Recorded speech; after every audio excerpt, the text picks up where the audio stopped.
Deputy Chief Minister Mrssa Tensong on Friday said that the Chief Minister will have a meeting next week to discuss about the Meghalaya Residents Safety and Security Amended Act which was returned by the central government recently. As of now, the government is implementing Mrssa 2016 in 7 localities of Shillong.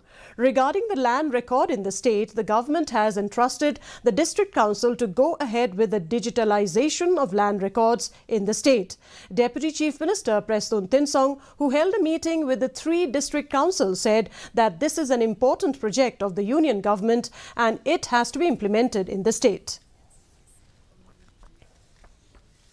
Through the Department of Land Resources, Ministry Government of India, they are willing to fund this important project where they really wanted that in each and every state they should digitalize the land in their respective states. And we have already decided that once the notification comes out, then the district council, all the district council has to immediately implement this digitalization throughout the state.